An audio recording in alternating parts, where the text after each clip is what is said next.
Viancy excited na para sa kanyang debut at photoshoot dito pala gaganapin. Grabe ang mga pasabog. Saan at ano po kaya ito mga kalingap? Ating alamin na at pag-usapan ngayong araw. Pero bago po ang lahat, isang mapagpalang araw at gabi sa inyong lahat. Mega love shoutout sa lahat ng ating listeners, viewers, and subscribers saan mang sulok ng mundo. Papaluzon, Visayas at Mindanao. Lalong-lalo na po sa ating mga kababayang OFW. Kamusta po kayo mga kalingap? Mabuhay po kayo hanggat gusto nyo. At kung bago ka pa lang sa aking munting YouTube channel, huwag ka nang mahiyang mag-subscribe, like, share, and comment. Huwag mo na rin kalimutang i-click ang notification bell nang sa ganon ay updated ka sa aking mga paparating na video. At syempre, patuloy po nating suportahan sina Kalingap Rab at ang ating ama ng Kalingap, ang nag-iisang founder, si Kuya Val Santos Matubang. Kung maaari po ay no skip ads nang sa ganon ay mas marami pa tayong malingap na nangangailangan. At konting paunawa po kung maaari ay tapusin niyo muna ang kabuuang video nang sa ganon ay akma ang inyong mga komento.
Ayun, kitang-kita naman po natin mga kalingap, sa tinginan pa lang ni Papa Eds dito sa kanyang wifey ay talagang nakakakilig na.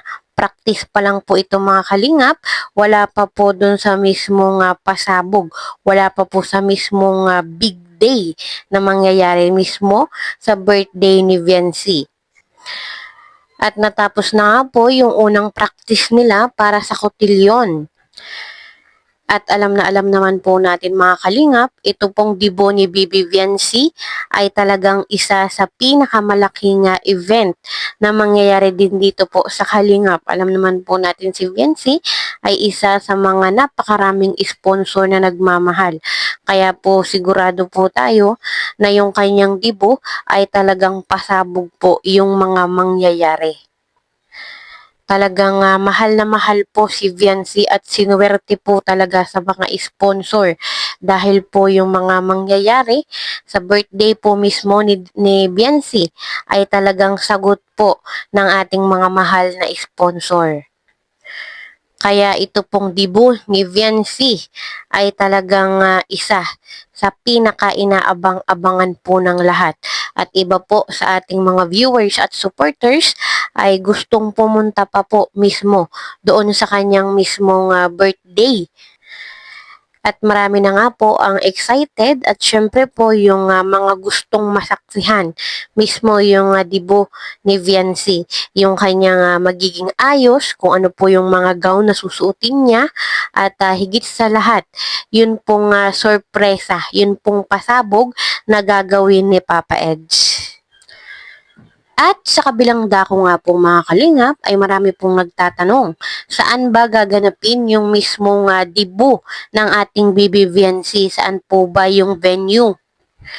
Wala pa naman pong sinasabi, wala pa pong confirmation kung saan ba mismo gaganapin ito.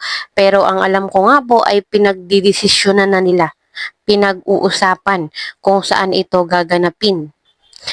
Kaya isa lang po yung masasabi ko mga kalingap, ito po talagang dibu ni Bibi Viancy ay talagang sobra po yung pasabog na masasaksihan natin. At sigurado po na yung mga pusong namatay ay muling mabubuhay. At kung saan po gaganapin ang photoshoot ay narito po, panoorin natin. Ang photoshoot po ay gaganapin po lahat sa Vigan, Ilocosur. Hindi, bati yata indoor doon nagaganapin. So, kung meron kayong gagawin ngayon, pati yata ang indoor gagawin sa Vigan, Ilocosur. Iba yung indoor, iba yung outdoor. Vintage po ang datingan.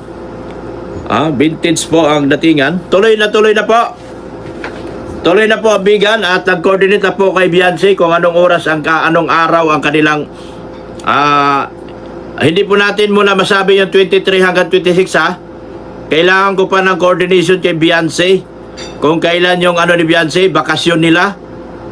Long day, yung long day holiday. Sa mga sponsor natin, wag muna kayo mag-book. Aalamin ko pa po kay Viancy yung long day break nila. At doon pa po tayo, doon ko po sabihin sa live din po, kailaw. Yung long day break nila this coming August.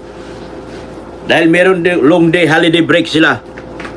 Tapos tatakbo na tatakbo na kami ng Vigan, Ilocosur. Tama po ba lahat ng Kalingap Angels?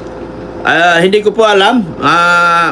Ang pinag-usapan lang po namin dito yung pinag-usapan namin ni Boss Rob yung regarding sa photoshoot ni Viancy, vintage 23, tama nga. Inaalam ko rin si Viancy. Si Viancy, inaalam ko rin. Yung long day holiday. At tiyak ako, punong-puno ang Vigan nito. So, kailangan talaga ang photoshoot ng EDC ay sa madaling araw po. Yung outdoor. Yung indoor, huwag nyo munang gawin yan. Ako po yung nanawanawagan sa collaboration. Ipatigil nyo muna yung indoor. Dahil, para doon lahat gagawin sa Vigan ang indoor at saka outdoor. So kung meron kayong nakaplano ngayon na indoor at hindi pa naman kayo nag-umpisa, stop nyo muna yan. Sa collaboration po, ako po yung nananawagan. Stop nyo muna. At wala po muna dahil gagawin lahat ang indoor at outdoor sa Vigan po. Para sa kalaman po ng lahat. Mayroon kaming dramang gagawin. Gusto niyang bigyan ng buhay.